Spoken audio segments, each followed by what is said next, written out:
ಜಯ ಶ್ರೀರಾಮ್. ಎಲ್ಲರಿಗೂ ನಮಸ್ಕಾರ. ಸಣ್ಣ ಕಥೆ, ಒಳ್ಳೆಯ ಸಂದೇಶ. ಸಮಾಜದಲ್ಲಿ ನಾವು ಕೆಲ ಸಾಧು ಸಂತರು, ಸಾತ್ವಿಕ ವ್ಯಕ್ತಿಗಳು, ಸಮಾಜಕ್ಕೋಸ್ಕರ ನಿರಂತರ ಚಿಂತನೆ ಮಾಡ್ತಕ್ಕಂಥವ್ರು, ಅಂಥವ್ರಿಗೆ ಯಾರಾದರೂ ಅಪವಾದಗಳನ್ನು ಕೊಟ್ಟಾಗ, ಅವರ ಮೇಲೆ ಏನಾದರೂ ಸುಮ್ಮನೆ ಇಲ್ಲ ಸಲ್ಲದ ಆರೋಪಗಳನ್ನು ಮಾಡಿದಾಗ, ನಾವು ಸಾತ್ವಿಕ ಜನರು, ಭಕ್ತರು ಅನ್ಕೊಂಡವರು ಅವ್ರ ಬೆನ್ನಿಂದ ನಿಂದಿರಬೇಕು, ಅವರಿಗೆ ಸಪೋರ್ಟ್ ಆಗಿ ನಿಂದಿರಬೇಕು, ಅವ್ರ ವಿಷಯನ ಸಮಾಜಕ್ಕೆ ತಿಳಿಸ್ಬೇಕು. ಅಂಥದ್ದೇ ಒಂದು ಸಮಸ್ಯೆ ಕನ್ನೇರಿ ಮಠ, ಕೊಲ್ಲಾಪುರದ ಶ್ರೀ ಸಿದ್ದೇಶ್ವರ, ಕಾಡಸಿದ್ದೇಶ್ವರ ಶ್ರೀಗಳು.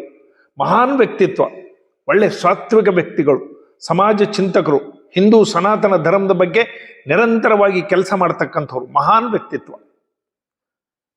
ಅವರು ವಿಜಯಪುರನ ಶ್ರೀ ಸಿದ್ದೇಶ್ವರ ಶ್ರೀಗಳು, ನಡೆದಾಡೋ ದೇವರಂತೆ ನಾವೆಂತೀವಲ್ಲ, ಅವರ ಮಾರ್ಗದರ್ಶನದಲ್ಲಿ ಅವರನ್ನೇ ಆದರ್ಶವಾಗಿ ಇಟ್ಕೊಂಡು ಅವರನ್ನ ತಮ್ಮ ಗುರುಗಳು ಅಂತ ತಿಳಿದು ಅವರ ಭಾವನೆ ಮಾಡಿ ಹಿಂದೂ ಸಮಾಜ ಸನಾತನ ಧರ್ಮಕ್ಕಾಗಿ ಕೆಲಸ ಮಾಡ್ತಕ್ಕಂಥವ್ರು ಈ ಕನ್ನೇರಿ ಮಠದ ಶ್ರೀಗಳು, ಕಾಡಸಿದ್ದೇಶ್ವರ ಶ್ರೀಗಳು.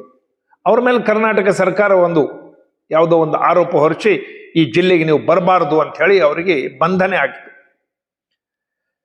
ಅದು ಒಂದು ನೆಪ. ಆದ್ರ ಒಳಗಿಂದ ಬೇರೆ ಅಂತ ಹೇಳಿ ಜನರು ಅಲ್ಲಲ್ಲಿ ಮಾತಾಡ್ಕೊಳ್ತಾ ಇದ್ದಾರೆ. ಜನರಿಗೆ ಏನಪ್ಪಾ ಅಂದ್ರೆ, ಇವರು ಸನಾತನ ಧರ್ಮದ ಬಗ್ಗೆ, ಹಿಂದೂ ಧರ್ಮದ ಬಗ್ಗೆ ಹೆಚ್ಚು ಕೆಲಸ ಮಾಡ್ತಾ ಇದ್ದಾರೆ. ಅಲ್ಲಿರ್ತಕ್ಕಂಥದ್ದು ಕರ್ನಾಟಕದಲ್ಲಿ ಕಾಂಗ್ರೆಸ್ ಸರ್ಕಾರ, ತೆಲಂಗಾಣದ ಕಾಂಗ್ರೆಸ್ ಸರ್ಕಾರದ ಮುಖ್ಯಮಂತ್ರಿಗಳಾದಂಥ ರೇವಂತ್ ರೆಡ್ಡಿ ಅವರು ಒಂದು ಮಾತು ಮೊನ್ನೆ ಭಾಷಣದಲ್ಲಿ ಹೇಳಿದ್ರು, ಕಾಂಗ್ರೆಸ್ ಅಂದರೆ ಮುಸ್ಲಿಂ, ಮುಸ್ಲಿಂ ಅಂದರೆ ಕಾಂಗ್ರೆಸ್, ಕಾಂಗ್ರೆಸ್ ಮುಸ್ಲಿಂ ಬೇರೆ ಅಲ್ಲೇ ಅಲ್ಲ. ಆ ಒಂದು ಜಿನ್ಸ್ ಅವರಲ್ಲಿ ಇರಬಹುದು, ಅದರಲ್ಲಿಂತ ಅವರು ಮಾಡಿರಬಹುದು. ಹನುಮಂತರಾವ್ ಅಂತಕ್ಕಂಥ ಸೀನಿಯರ್ ನಾಯಕರು ತೆಲಂಗಾಣದಲ್ಲಿ ಮೊನ್ನೆ ಅವರು ಇಷ್ಟು ಬಾಧೆಯಿಂದ ಹೇಳಿದ್ರು, ಪಾಪ ವೃದ್ಧರಾಗಿದ್ದಾರೆ, ಈಗೂ ಕಾಂಗ್ರೆಸ್ನಲ್ಲೇ ಇದ್ದಾರೆ, ಸೀನಿಯರ್ ನಾಯಕರು. ಏನಾಗಿದೆ ನಮ್ಮ ಕಾಂಗ್ರೆಸ್ ಪಕ್ಷಕ್ಕೆ? ಬಾಂಗ್ಲಾದೇಶದಲ್ಲಿ ಇಷ್ಟು ಜನರನ್ನ ನರಮೇಧ ಮಾಡ್ತಾ ಇದ್ದಾರೆ, ಆದರೂ ನಮ್ಮ ಕಾಂಗ್ರೆಸ್ ಪಕ್ಷದ ನಾಯಕ ರಾಹುಲ್ ಗಾಂಧಿ ಒಂದು ಮಾತಾಡ್ತಾ ಇಲ್ಲ. ಏನಾಗಿದೆ ಅಂತ ಹೇಳಿ ಅವರು ಆವೇದನೆ ವ್ಯಕ್ತ ಮಾಡಿದ್ರು, ಪಾಪ ಸೀನಿಯರ್ ನಾಯಕರು, ಕಾಂಗ್ರೆಸ್ ಸೀನಿಯರ್ ನಾಯಕರು. ಇದು ಒಂದು ಒಳಮನಸ್ಸಿನಿಂದ ಹೀಗೆಲ್ಲ ಮಾಡಿದ್ದು ಅಂತ ಹೇಳಿ ಜನರ ಒಂದು ಅಭಿಪ್ರಾಯ. ಈ ಕನ್ನೇರಿ ಮಠದ ಸ್ವಾಮಿಗಳು ಮಾಡಿದ ತಪ್ಪಾದ್ರೂ ಏನು? ಅವರು ಹೇಳಬೇಕ ಪ್ರಕಾರ, ಅವರು ಕೆಲವು ಸಾಧು ಸಂತರಿಗೆ, ಬೇರೆಯವರಿಗೆ ಸೂಳೆ ಮಕ್ಕಳು ಮೆಟ್ಲಿಂದ ಹೊಡಿಬೇಕು ಎಂಬ ಭಾಷೆನೇ ಉಪಯೋಗ ಮಾಡಿದ್ರು. ಸೂಳೆ ಮಕ್ಕಳು ಅಂತಂದ್ರೆ ಅವ್ರ ತಾಯಿ ಸೂಳೆ ಆಗಿದ್ಲ, ಮೆಟ್ಲಿಂದ ಹೊಡಿಬೇಕಂದ್ರೆ ಚಪ್ಪಲಿಲಿಂದ ಹೊಡಿಬೇಕು. ಈ ಶಬ್ದಗಳು ಸಂತರು ಬಾಯಲ್ಲಿಂದ ಬರಬೇಕಾ ಅಂತ ಹೇಳಿ ಕೆಲವು ಜನರು ಆಪಾದನೆ ಮಾಡ್ತಾ ಇದ್ದಾರೆ, ಅದ್ರ ಚರ್ಚೆ ಮಾಡ್ತಾರೆ. ಇವು ಸಹಜವಾಗಿ ಕೆಲವು ಪ್ರಾಂತದಲ್ಲಿ ಆಡುವ ಮಾತುಗಳು. ಸೊಳೆ ಮಕ್ಕಳು ಅಂದಗಳಿಗೆ ಅವ್ರ ತಾಯಿಗೆ ಬೈದಂಗಲ್ಲ, ಆ ಸಹಜವಾಗಿ ಬರ್ತಕ್ಕಂಥ. ನಾವು ಚಿಕ್ಕಂದ್ರಿಂದ ನಮ್ಮ ಪ್ರಾಂತದಲ್ಲಿ ಈಗ ಕೂಡ ವಿದ್ಯಾರ್ಥಿಗಳಿಗೆ ಗುರುಗಳು ಬೈತಿರ್ತಾರೆ, ಇವ ದೊಡ್ಡ ಸೊಳೆ ಮಗ, ಇವನಿಗೆ ಏನೇನು ಬರೋದಿಲ್ಲ, ಈ ಸೊಳೆ ಮಗ ಬೇಡ್ಕೊಂಡು ತಿಂತಾನ, ಮುಂದೆ ಈ ಸೊಳೆ ಮಗನ ಬಾಯಾಗ ಮಣ್ಣು ಹಾಕ್ರಿ, ಹೀಗೆಲ್ಲ ಗುರುಗಳು ವಿದ್ಯಾರ್ಥಿಗಳಿಗೆ ಬೈತಿರ್ತಾರೆ. ಹಾಗಂದ ತಕ್ಷಣ ವಿದ್ಯಾರ್ಥಿಗಳ ತಾಯಿಗೆ ಬೈದಿದ್ದಾರಂತಲ್ಲ, ಆ ವಿದ್ಯಾರ್ಥಿ ಉನ್ನತಿ ಆಗಲಿ, ಆ ವಿದ್ಯಾರ್ಥಿ ಚಲೋ ಓದಲಿ ಅಂತ ಹೇಳಿ ಆ ಗುರುಗಳ ಒಂದು ಮನಸ್ತತ್ವ ಇರ್ತದೆ, ಅದರಲ್ಲಿಂದ ಹಾಗೆ ಬೈತಿರ್ತಾರೆ. ಅನೇಕ ಸಾಧು ಸಂತರು ಇವರೆಲ್ಲ ನೀವು ಹಿಂದಕ್ಕಿಂದ ಕೂಡ ಇತಿಹಾಸ ತೆಗೆದು ನೋಡ್ರಿ, ಅದರದ್ದು ಶಬ್ದಾರ್ಥವನ್ನು ನೋಡಬಾರ್ದು. ಪುರಂದರ ದಾಸರು ತಮ್ಮ ಹಾಡಿನಲ್ಲಿ ಹೇಳಿದ್ದಾರೆ, ಮಾನವ ಜನ್ಮ ದೊಡ್ಡದು, ಇದನ್ನು ಹಾಳು ಮಾಡಿದಿರಿ ಹುಚ್ಚಪ್ಪಗಳಿರ. ಹುಚ್ಚಪ್ಪ ಅಂತ ಅಂದ್ಗಳಿಗೆ ನಮ್ಮ ಹುಚ್ಚ ಅಂದ್ರೆ ಪುರಂದರ ದಾಸರು ಅಂತೇಳಿ ಜಗಳ ತೆಗಿಲಿಕ್ಕೆ ಸಾಧ್ಯ ಆಗ್ತೇನೆ. ಮಾನವ ಜನ್ಮ ದೊಡ್ಡದು, ಇದನ್ನು ಹಾಳು ಮಾಡದಿರಿ ಹುಚ್ಚಪ್ಪಗಳಿರ ಅಂತೇಳಿ ಶಂಕರ ಭಗವತ್ಪಾದರು ಹೇಳ್ತಾರೆ, ಭಜ ಗೋವಿಂದಂ ಭಜ ಗೋವಿಂದಂ, ಗೋವಿಂದಂ ಭಜ ಮೂಢಮತೆ, ಮೂಢ ಎ ಫೂಲ್ ಅಂತ ಹೇಳಿದ್ದಾರೆ. ಅಂದ್ರೆ ಶಂಕರಾಚಾರ್ಯ ಮೂಢ ಅಂದ್ರು, ಹುಚ್ಚ ಅಂದ್ರೆ ನಮಗೆ ಫೂಲ್ ಅಂದ್ರು ಅಂತೇಳಿ ಅನ್ಲಿಕ್ಕೆ ಸಾಧ್ಯ ಆಗ್ತೇನೆ. ಕಬೀರ್ ದಾಸರು ಅನೇಕ ಪದ್ಯಗಳಲ್ಲಿ ಹೇಳಿದ್ದಾರೆ, ಪಾಹನ್ ಪೂಜೆ ಹರಿ ಮಿಲೆ ತೋ ಮೈ ಪೂಜು ಪಹಾಡ್, ತೋಸೆ ಚಾಕಿ ಭಲಿ ಪೀಸ್ ಕಾಯ ಸಂಸಾರ. ಕಲ್ಲು ಪೂಜೆ ಮಾಡೋದ್ರಲ್ಲಿಂತ ದೇವರು ಸಿಗ್ತಿದ್ದ ಅಂದ್ರೆ ನಾ ಗುಡ್ಡನೇ ಪೂಜೆ ಮಾಡ್ತಿದ್ದೆ, ಅದಕ್ಕಿಂತ ಬೀಸ ಕಲ್ಲು ಗುಣ 4 ಮಂದಿಗೆ ಉಪಯೋಗ ಆಗ್ತದೆ ಅಂದ ತಕ್ಷಣ ಪೂಜೆ ಮಾಡಬೇಡ್ರಿ ಅಂತ ಅವ್ರದ್ದು ಉದ್ದೇಶ ಅಲ್ಲ. ಎಲ್ಲ ದೇವಸ್ಥಾನದಲ್ಲಿ ಇದೆ ಅಂತ ತಿಳ್ಕೊಳ್ಬೇಡ್ರಿ, ಅದ್ರ ಹಿಂದಿರ್ತಕ್ಕಂಥ ಉದ್ದೇಶ ನೋಡ್ಬೇಕು. ಕೇವಲ ಆ ಸ್ಥಿತಿಯನ್ನು ನೋಡಿ ನಾವು ಅದ್ರ ಮೇಲೆ ಕಾನ್ಸಂಟ್ರೇಷನ್ ಮಾಡಿ ಓಹೋ ನೋಡ್ರಿ ತಪ್ಪು ಅಂತೇಳಿ. ಶಿವಲಿಂಗ ಮೇಲೆ ಪಾದ ಇಡೋದು ತಪ್ಪು. ಯಾರು ಮನುಷ್ಯರು ಶಿವಲಿಂಗದ ಮೇಲೆ ತಮ್ಮ ಪಾದವನ್ನು ಇಡಬಾರದು. ಶಿವಲಿಂಗ ಪವಿತ್ರವಾದಂಥದ್ದು, ಶಿವಲಿಂಗ ನಮ್ಮೆಲ್ಲರಿಗೂ ಆದರ್ಶ, ನಮ್ಗೆಲ್ಲರಿಗೂ ದೇವರು ಪೂಜೆ ಮಾಡ್ತೀವಿ ನಾವು. ಆದ್ರೆ ಬೇಡರ ಕಣ್ಣಪ್ಪ ಶಿವಲಿಂಗದ ಮೇಲೆ ಕಾಲಿಟ್ಟಿದ್ರು, ನಾವು ಅದ್ರ ಹಿಂದಿರ್ತಕ್ಕಂಥ ಉದ್ದೇಶ ನೋಡಿದ್ದೀವಿ. ಶಿವಲಿಂಗ ಮೇಲೆ ಬೇಡರ ಕಣ್ಣಪ್ಪ ಕಾಲಿಟ್ಟಿದ್ದು ನಾವು ಯಾರೂ ಕಲ್ಪನೆ ಮಾಡೋದಿಲ್ಲ.